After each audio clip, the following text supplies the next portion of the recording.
Guys नमस्कार, आप लोगों का टॉप 10 क्लासेस के प्यारे सी यूट्यूब चैनल पर स्वागत है। जैसा कि प्यारे बच्चों आपने जो है सिलेबस ओवरव्यू जरूर देख लिया होगा 2024 में, वो आपने जरूर वो वीडियो देखा होगा।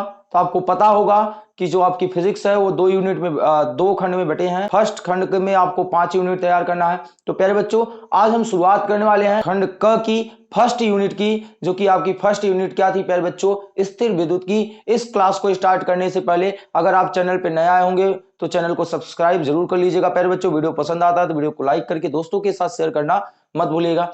चलिए फर्स्ट यूनिट की नाम अगर हम देखते हैं तो प्यारे बच्चों यूनिट फर्स्ट का नाम है स्थिर विद्युत की, और इस यूनिट में हमको 2 चैप्टर पढ़ना है। और इस यूनिट की पहले चैप्टर की शुरुआत आज हम लोग करेंगे प्यारे बच्चों। इस यूनिट की सबसे पहले चैप्टर का नाम है विद्युत आवेश तथा विद्युत क्षेत्र, अर्थात electric charge and electric field के बारे में हम लोग पढ़ेंगे प्यारे बच्चों। अगर आप देख पा रहे होंगे कि सबसे पहले अगर हमारे मन में प्रश्न चल रहा होगा कि स्थिर विद्युत की किसे कहते हैं, स्थिर विद्युत की किसे कहते हैं प्यारे बच्चों, तो ध्यान से समझिएगा। जो स्थिर विद्युत की होती है ये फिजिक्स की एक प्रकार की ब्रांच होती है। ये फिजिक्स की एक प्रकार की क्या होती है प्यारे बच्चों, शाखा होती है, जिसके अंतर्गत हम लोग क्या करते हैं, आवेश को रोक कर अध्ययन करते हैं और आवेश को गति भी करा के अध्ययन करते हैं। अर्थात मिला जुला के हम बात करें, ये फिजिक्स की एक प्रकार की शाखा होती है जिसके अंतर्गत हम लोग गतिमान आवेश और स्थिर आवेश के गुणों का क्या करते हैं, अध्ययन करते हैं। इसे ही क्या कहते हैं, स्थिर विद्युत की कहते हैं। तो प्यारे बच्चों अगर लिखना चाहते हैं तो स्थिर विद्युत की परिभाषा हम लिख दे रहे हैं प्यारे बच्चों। स्थिर विद्युत की क्या, तो प्यारे बच्चों स्थिर विद्युत की परिभाषा क्या है, भौतिक विज्ञान की वह शाखा जिसके अंतर्गत स्थिर आवेश और गतिमान आवेशों के गुणों का अध्ययन करते हैं प्यारे बच्चों, वो हमारी क्या कहलाती है, स्थिर विद्युत की कहलाती है। अब हम इसी में आज हम पढ़ेंगे अध्याय 1 में प्यारे बच्चों विद्युत आवेश अर्थात इलेक्ट्रिक चार्ज क्या होता है।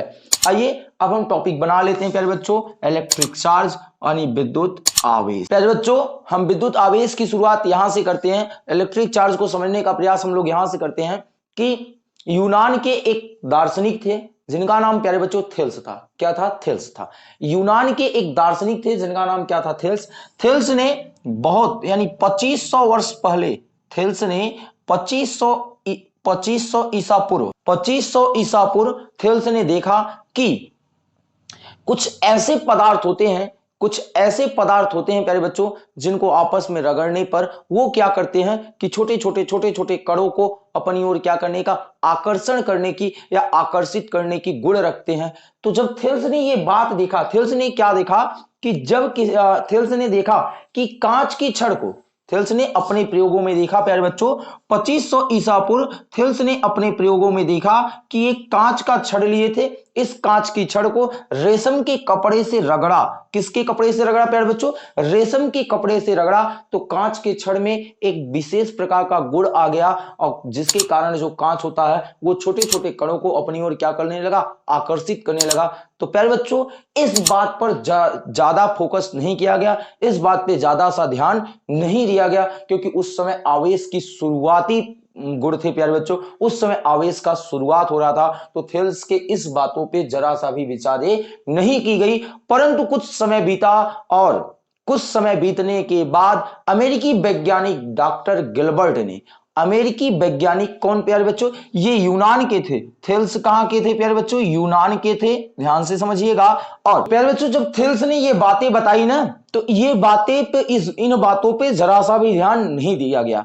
परंतु जब इंग्लैंड के जो वैज्ञानिक थे, इंग्लैंड के जो वैज्ञानिक डॉक्टर गिलबर्ट, कौन प्यारे बच्चों, डॉक्टर गिलबर्ट जो थे वो कहां के थे, इंग्लैंड के थे। कहां के थे प्यारे बच्चों, इंग्लैंड के थे। जब इन्होंने ये बात बताया, इन्होंने अपने प्रयोगों में क्या बताया जानते हैं, इन्होंने बताया कि केवल ऐसा कांच एक ऐसा पदार्थ नहीं होता जिसमें यह गुण होता है कि जो छोटे छोटे कणों को क्या कर लेते, आकर्षित कर लेते हैं। गिलबर्ट ने बताया कि कांच के जैसा ऐसे बहुत सारे पदार्थ हैं जिनको आपस में रगड़ेंगे तो वो एक छोटे छोटे कणों को आकर्षण करने की क्षमता रखते हैं। तब इस बातों पर ज्यादा फोकस दिया गया प्यारे बच्चों जब डॉक्टर गिलबर्ट ने 1600 ईसा पूर्व बताए कि कांच के जैसे ऐसे कई पदार्थ हैं जिनको आपस में रगड़ दिया जाए तो उनमें आवेश का एक प्रकार का गुण आ जाता है प्यारे बच्चों, जिसके कारण वो छोटे छोटे कणों को आकर्षण करने की क्षमता रखते हैं। तो इसे तब वहां पर प्यारे बच्चों वहां पर आवेश की खोज हुई। और आवेश की खोज कैसे हुई, आइए अब हम समझते हैं प्यारे बच्चों आवेश को कैसे परिभाषित करते हैं। हम आवेश को आप परिभाषित करने के लिए प्यारे बच्चों तीन तीन चार चार एग्जाम्पल देंगे जिससे कि आपको सारी चीजें क्लियर हो जाए। सबसे पहले आप इतना क्लियर करो कि आवेश की शुरुआत थेल्स ने किया था प्यारे बच्चों 2500 ईसा पूर्व, यूनान के ये वैज्ञानिक थे। उसके बाद इन बातों पे जरा सा भी फोकस नहीं किया गया क्योंकि उस समय शुरुआती समय था प्यारे बच्चों। उसके बाद कुछ समय बीता 1600 ईसा पूर्व, इंग्लैंड के डॉक्टर गिलबर्ट ने इन्होंने कहा कि कांच के जैसे कई पदार्थ होते हैं जिनको अगर हम आपस में रगड़ें तो उनमें एक प्रकार का गुण आता है जिसके कारण वो क्या कर लेते हैं, जिसके कारण छोटे छोटे कणों को आकर्षण करने की क्षमता रखते हैं। यहीं से प्यारे बच्चों आवेश की शुरुआत हुई। आइए अब आवेश को हम लोग परिभाषित करने चल रहे हैं।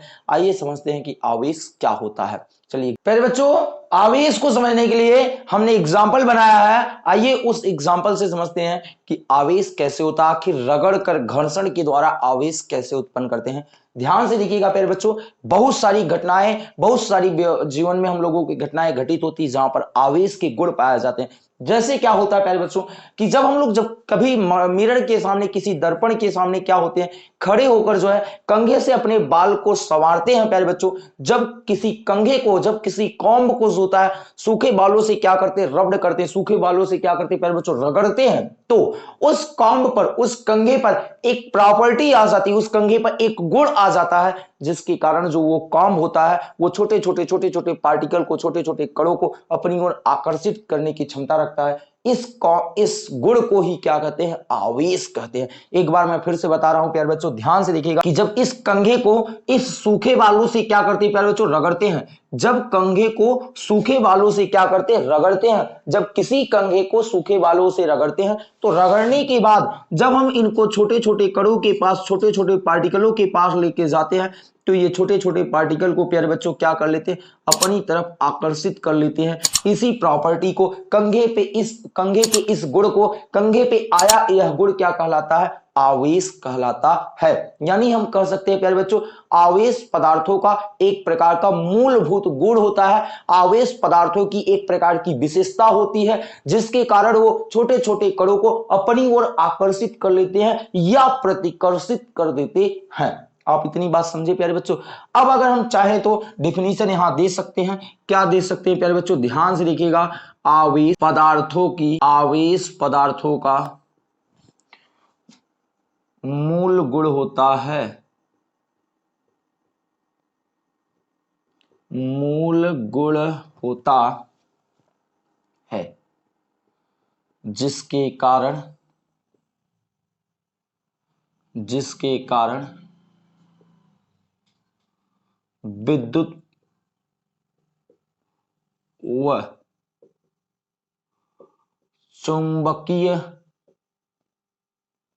विद्युत व चुंबकीय प्रभाव उत्पन्न होते हैं। क्या होते हैं प्यारे बच्चों, विद्युत प्रभाव और चुंबकीय प्रभाव उत्पन्न होते हैं। ये आपका क्या कहलाता है, इलेक्ट्रिक चार्ज कहलाता है। इसे हम कहते हैं इलेक्ट्रिक चार्ज। आवेश पदार्थों का वह गुण होता है या मूल गुण होता है जिसके कारण विद्युत और चुंबकीय प्रभाव को क्या किया जाता है, उत्पन्न किया जाता है। यानी जब किसी पदार्थों में आवेश का गुण नहीं होता तो उन पदार्थों में हम विद्युत प्रभाव और चुंबकीय प्रभाव नहीं उत्पन्न कर सकते हैं। आइए अब दूसरे एग्जाम्पल की तरफ चलते हैं जिसको गिलबर्ट ने प्रयोग करके देखा था।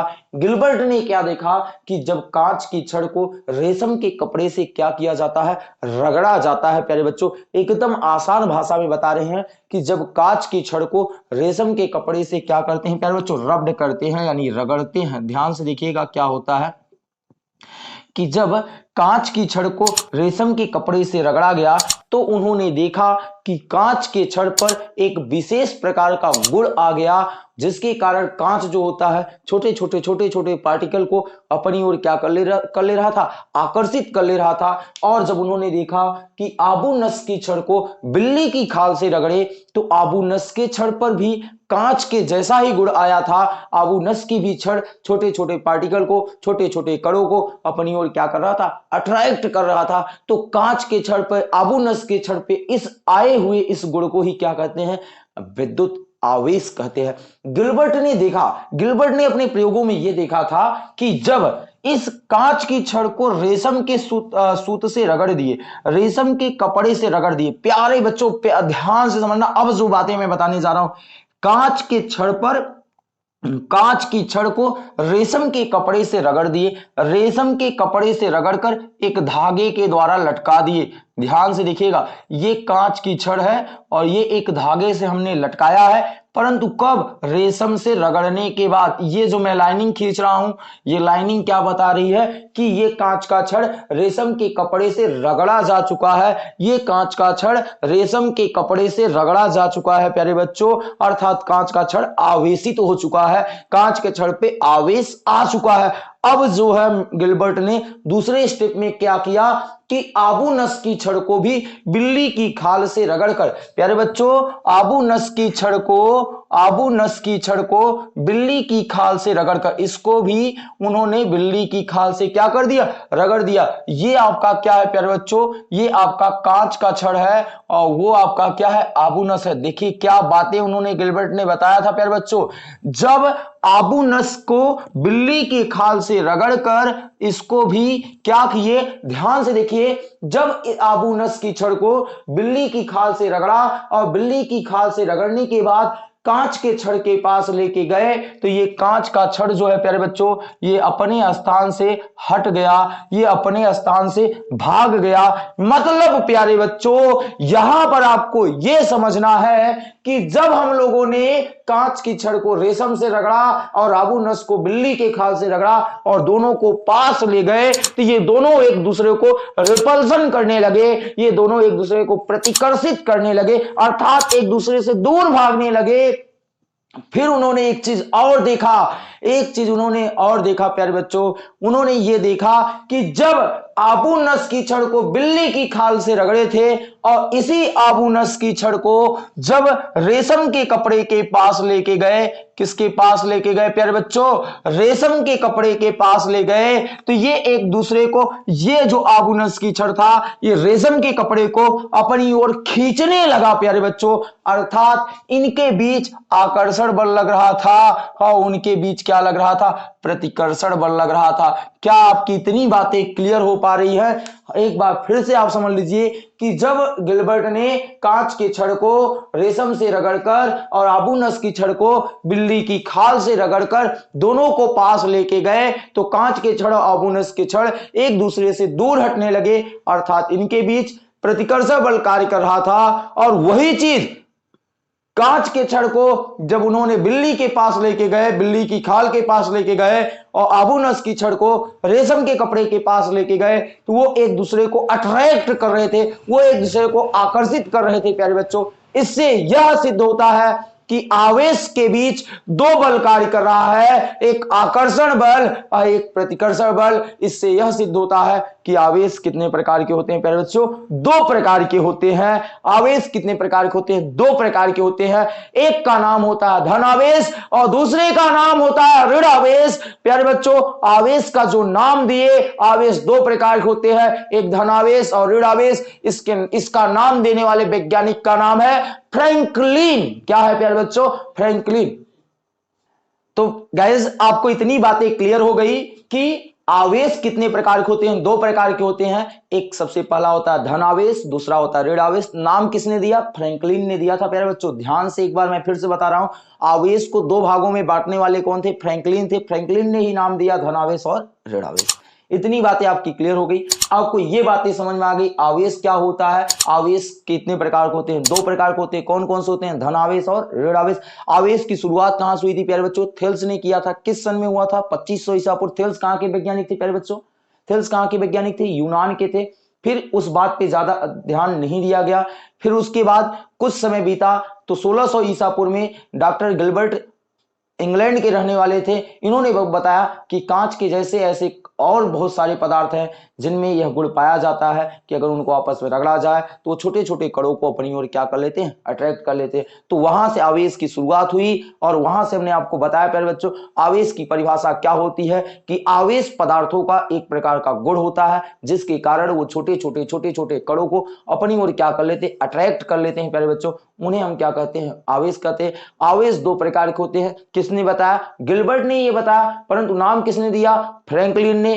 क्या दिए? आवेश दो प्रकार के हैं, एक पॉजिटिव चार्ज जिसे हम धनावेश कहते हैं, और एक होता है ऋण आवेश जिसे हम कहते हैं निगेटिव चार्ज। अब हम समझेंगे पॉजिटिव चार्ज क्या होता है और निगेटिव चार्ज क्या होता है, और आवेश के गुणों के बारे में चर्चा करेंगे। उम्मीद है कि अभी तक मैंने जितनी चीजें आपको बताई हैं वो सारी चीजें आपकी क्लियर हो गई होंगी। अगर अभी तक आपने वीडियो को दोस्तों के पास शेयर नहीं किया होगा तो फटाक से एक बार जबरदस्त वीडियो को दोस्तों के पास शेयर जरूर कर दो यारो। चलिए अब हम नेक्स्ट टॉपिक की चर्चा करेंगे, आवेश के गुणों के बारे में चर्चा करेंगे और साथ में समझेंगे पॉजिटिव चार्ज क्या होता है और निगेटिव चार्ज क्या होता है। तो प्यारे बच्चों, आवेश की गुण के बारे में चर्चा करते हैं। तो सबसे पहला होता है, आवेश दो प्रकार के होते हैं, एक धन आवेश होता है, एक क्या होता है, ऋण आवेश होता है। तो अगर हम इसको लिखना चाहें तो ये जरूर लिख सकते हैं प्यारे बच्चों कि जो आवेश होता है वो कितने प्रकार के होते हैं? दो प्रकार के होते हैं। आवेश दो प्रकार का होता है।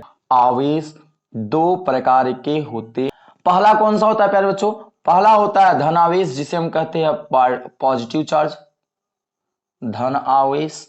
और सेकेंड वाला होता है प्यारे बच्चों ऋण आवेश। सेकेंड वाला क्या होता है? ऋण आवेश जिसे हम नेगेटिव चार्ज कहते हैं। अब आप ध्यान से समझ पाइए, इतना ध्यान से देखिएगा कि धनावेश किसे कहते हैं? जिनमें इलेक्ट्रॉनों की कमी हो वो धनावेश कहलाते हैं, जिनमें इलेक्ट्रॉनों की वृद्धि हो वो क्या कहलाते हैं? ऋणावेश कहलाते हैं। अगर हम इसको समझना चाहते हैं तो आइए इसको हम समझ सकते हैं प्यारे बच्चों। जैसे हमने क्या ले लिया कि ये कोई एटम ले लिया, ये कोई परमाणु ले लिए जिसके नाभिक में क्या रहता है प्यारे बच्चों? प्रोटॉन और न्यूट्रॉन रहते हैं। और दूसरा कोई परमाणु ले लिए जिसके नाभिक में प्रोटॉन और क्या हो गए? न्यूट्रॉन हो गए। अगर मैं कल्पना करता हूं प्यारे बच्चों इस बात की, इमेजिन मान लेता हूं कि इसमें जो रहने वाले इलेक्ट्रॉन थे, इसमें रहने वाले 4 इलेक्ट्रॉन है और इसमें रहने वाले कितने इलेक्ट्रॉन है प्यारे बच्चों? 5 इलेक्ट्रॉन है। ये कोई एटम ए है और ये कोई एटम क्या है? बी है। अब क्या करते हैं, जब दोनों परमाणुओं को रगड़ने से पहले, ध्यान से देखिएगा, जब ये दोनों रगड़े नहीं गए थे तो दोनों पूर्ण रूप से क्या थे? उदासीन थे। क्यों उदासीन थे? क्योंकि जितने इलेक्ट्रॉन इसमें हैं उतने प्रोटॉन भी होंगे। हमने पढ़ा है कि किसी भी परमाणु में जितने इलेक्ट्रॉन पाए जाते हैं उतने ही प्रोटॉन पाए जाते हैं, जिस कारण दोनों परमाणु क्या होते हैं? उदासीन होते हैं। परंतु जब दोनों को आपस में क्या कर दिया जाता है प्यारे बच्चों? रगड़ दिया जाता है। जब दोनों परमाणुओं को आपस में क्या कर देते हैं? रगड़ देते हैं। जब किन्हीं दो परमाणुओं को आपस में क्या करते हैं? रगड़ते हैं। तो रगड़ने के बाद क्या होता है प्यारे बच्चों? रगड़ने के बाद क्या होता है, ध्यान से देखिएगा कि जो परमाणु का जो इलेक्ट्रॉन होता है, किसी भी परमाणु का एक इलेक्ट्रॉन या दो इलेक्ट्रॉन अपनी कक्षा को छोड़कर ये इलेक्ट्रॉन दूसरे परमाणु की कक्षा में क्या कर जाते हैं? चले जाते हैं। एक बार फिर से समझ लो प्यारे बच्चों, हमने क्या कहा कि जब दोनों परमाणुओं को आपस में हमने रगड़ा, तो रगड़ने के बाद क्या होता है कि इस परमाणु का जो इलेक्ट्रॉन होता है, किसी भी परमाणु का इलेक्ट्रॉन जा सकता है प्यारे बच्चों, ध्यान से देखिएगा। अब वो निर्भर करता है कि आपको एक टेबल बताई गई होगी कि कौन जल्दी इलेक्ट्रॉन को त्यागता है, कौन लेट में इलेक्ट्रॉन को त्यागता है, तो उस टेबल के अनुसार डिपेंड करता है। तो प्यारे बच्चों ध्यान से देखिएगा कि अगर इसका एक इलेक्ट्रॉन निकल के इसमें चला जाता है तो यहां देखिए इलेक्ट्रॉनों की क्या हो गई? कमी हो गई। तो जिन पदार्थों में इलेक्ट्रॉनों की कमी हो गई वो धनावेश हो जाएंगे, क्योंकि अब यहां 4 प्रोटॉन हो जाएगा, क्योंकि इससे पहले यहां 4 इलेक्ट्रॉन था और 4 प्रोटॉन थे तो न्यूट्रल थे। परंतु जब हमने रगड़ दिया तो एक इलेक्ट्रॉन निकल के चले गए प्यारे बच्चों, तो 3 ही इलेक्ट्रॉन बचे और प्रोटॉनों की संख्या क्या हो गई? 4 हो गई। इसलिए ये क्या हो गया? धनावेश। यही चीज मैं आपको बता रहा हूं कि धनावेश की परिभाषा होती है, इलेक्ट्रॉनों की कमी ही क्या कहलाता है? धनावेश कहलाता है, और इलेक्ट्रॉनों की वृद्धि ही ऋणावेश कहलाता है। इलेक्ट्रॉनों की अधिकता ही ऋणावेश, इलेक्ट्रॉनों की कमी ही धनावेश। तो आइए, उम्मीद है कि आपको ये बातें समझ में आ गई होंगी। इसको हम मूव कर लेते हैं और यहीं पर एक लाइन लिख देते हैं कि धनावेश और ऋणावेश की परिभाषा, जैसे कि आपको याद रहे प्यारे बच्चों, धनावेश की परिभाषा क्या है, यहां पर लिख दे रहे हैं। धनावेश की जो परिभाषा है वो यहां पर, इलेक्ट्रॉनों की कमी, क्या? इलेक्ट्रॉनों की कमी। इलेक्ट्रॉनों की जो कमी होती है वो आपको किसको बताता है? धनावेश को बताता है। और ऋण आवेश क्या होता है? इलेक्ट्रॉनों की अधिकता। क्या? इलेक्ट्रॉनों की अधिकता को क्या बताता है? ऋण आवेश बताता है। इलेक्ट्रॉनों की अधिकता, इलेक्ट्रॉनों की अधिकता को ऋणावेश बताता है। क्या आपकी इतनी बातें क्लियर हो गई प्यारे बच्चों? अब आइए हम अब आवेश के दूसरे प्रॉपर्टी के बारे में चर्चा करेंगे। अब दूसरी प्रॉपर्टी क्या होती है? आवेश कौन सी रास होती है? आवेश एक प्रकार की अदिश रास होती है, क्योंकि इसको व्यक्त करने के लिए डायरेक्शन की जरूरत नहीं होती। तो ये भी पॉइंट नोट कर लेते हैं, जो आवेश होता है वो कौन सी रास होती है? अदिश रास होती है। कौन सी रास होती है प्यारे बच्चों?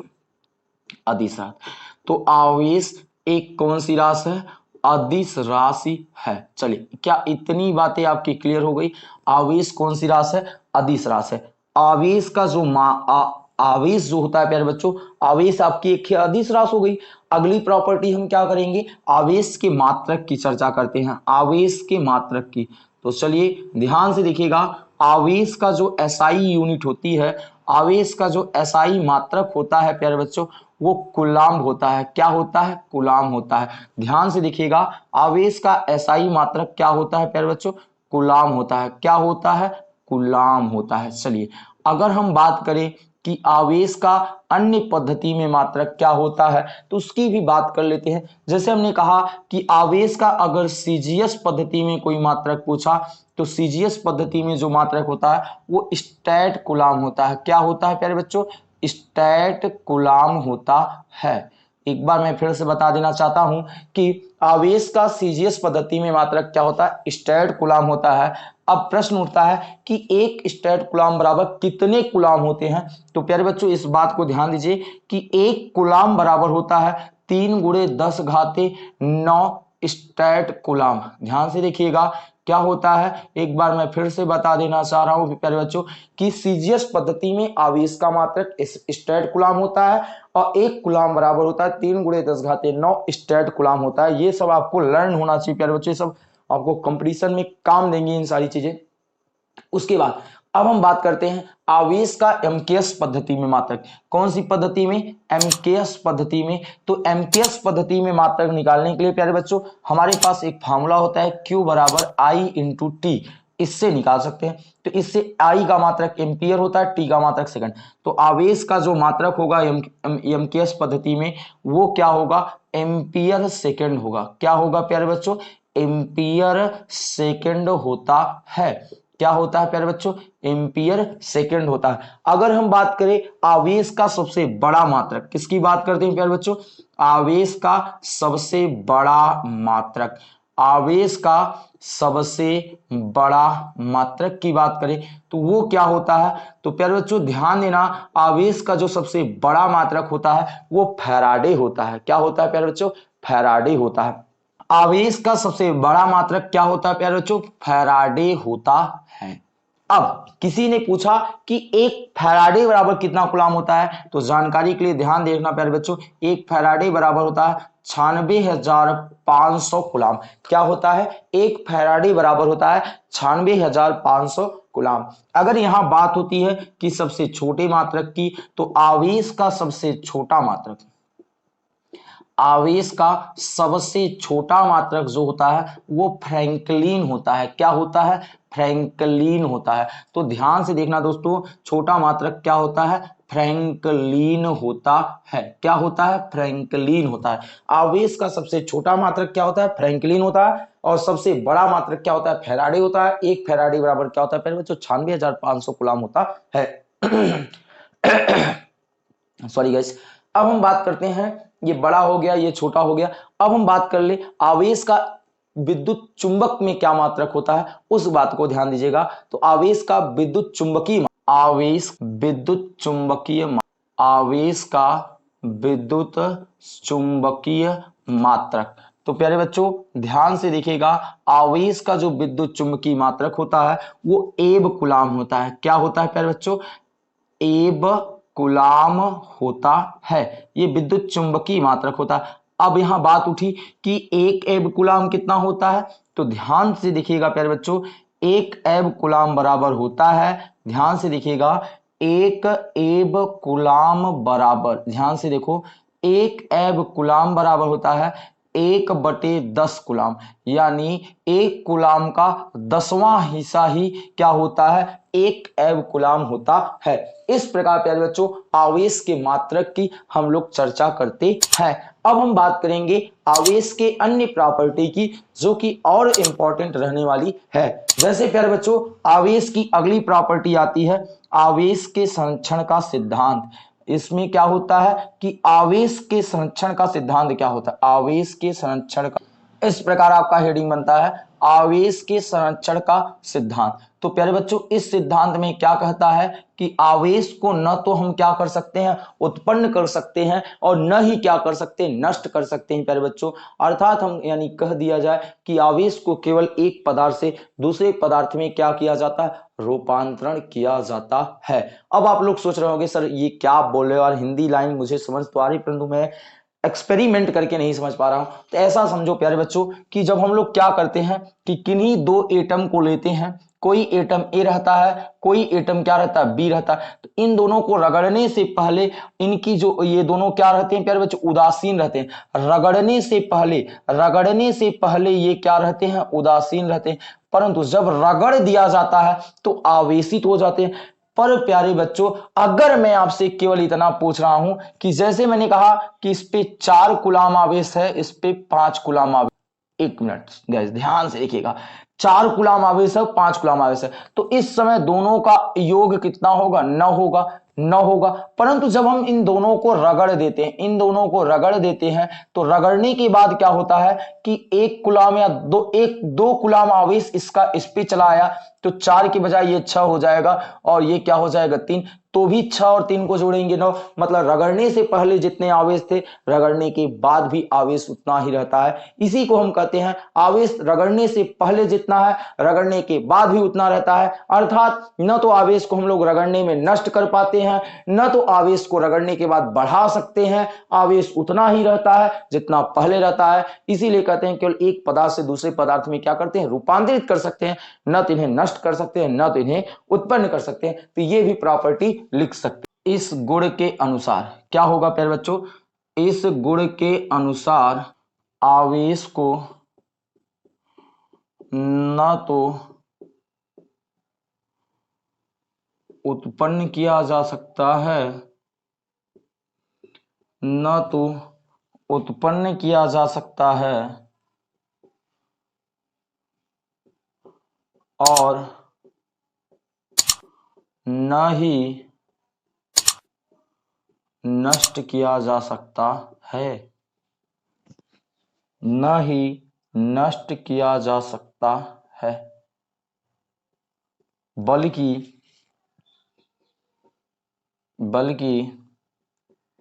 एक पदार्थ से दूसरे पदार्थ में रूपांतरित किया जा सकता है, रूपांतरित किया जा सकता है।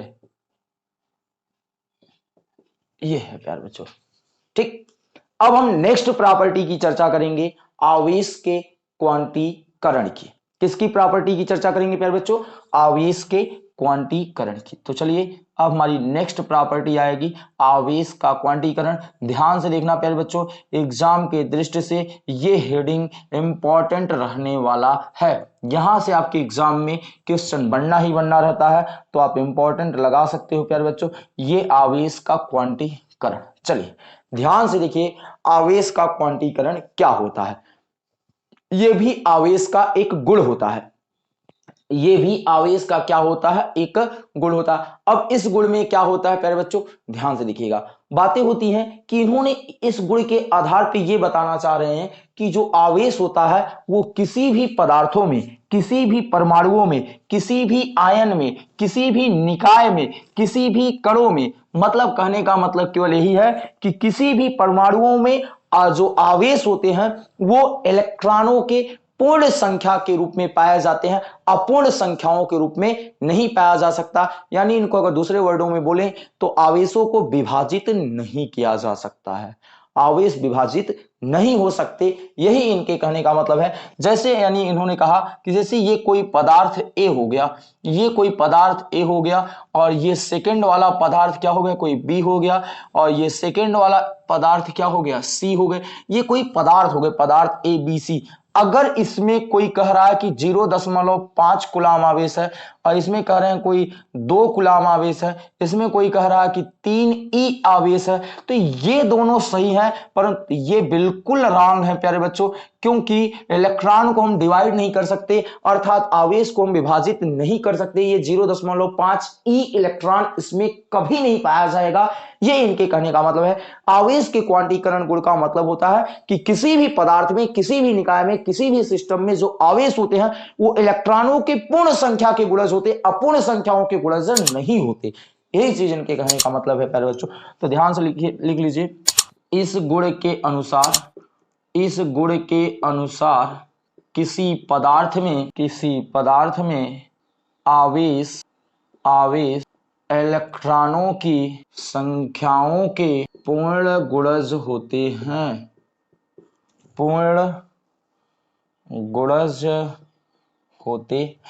इसके लिए जो फॉर्मूला होता है प्यारे बच्चों, Q बराबर होता है प्लस माइनस NE, जहां N क्या होता है, इलेक्ट्रॉनों की संख्या, और E क्या होता है, इलेक्ट्रॉन होता है। तो ये लिख सकते हैं, N जो होता है वो इलेक्ट्रॉनों की क्या होता है, संख्या होता है। इलेक्ट्रॉनों की क्या होती है प्यारे बच्चों, संख्या होती है, और E खुद इलेक्ट्रॉन होता है, जिसकी वैल्यू 1.6 × 10⁻⁻90 कूलम होता है। ये सारी चीजें हैं प्यारे बच्चों। और कुछ प्रॉपर्टी जो है भूल अगर छूट रही होगी तो एक प्रॉपर्टी और होता है, आवेश जो होता है ना प्यारे बच्चों, आवेश जो होता है वो परमाणुओं के चाल पे निर्भर नहीं करता है। अर्थात हम कह दें कि अगर आपका परमाणु स्थिर है तो भी आवेश उतना ही होगा, यदि परमाणु चल रहा है तो भी आवेश उतना ही होगा। इसे हम कहते हैं कि आवेश की जो निश्चितता होती है, आवेश की निश्चितता जो होती है वो चाल पे डिपेंड नहीं करती है, इस बात को ध्यान देना। और एक होती है आवेश की योज्यता, तो आवेश की योज्यता कहने का मतलब है कि किसी भी पदार्थ में जो आवेश होते हैं वो आवेशों के अलग अलग, या हम कह दें कि किसी पदार्थ में आवेश की जो मात्रा होती है आवेशों के बीजगणितीय योग के क्या होता है, बराबर होता है। यही आवेश की योज्यता होती है। आइए इसको भी हम लोग थोड़ी देर के लिए यहां पर समझ लेते हैं प्यारे बच्चों, ये भी प्रॉपर्टी जिससे आपका क्लियर हो जाए। आवेश की योज्यता का मतलब कहता है कि किसी पदार्थ में आवेश की कुल मात्रा,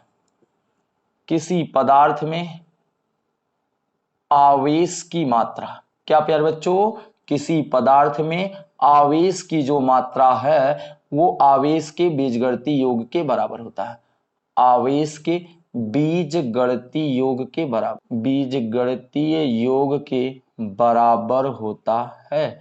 यही है प्यारे बच्चों आवेश का योज्यता। इनके कहने का मतलब है कि जैसे किसी पदार्थ में Q1, Q2, Q3, Q4, Q5, Q6 आवेश स्थित है। अब कह रहा है कोई कि बताओ इस पदार्थ का कुल आवेश क्या होगा, तो कुल आवेश Q बराबर होगा Q1 + Q2 + Q3 Q6।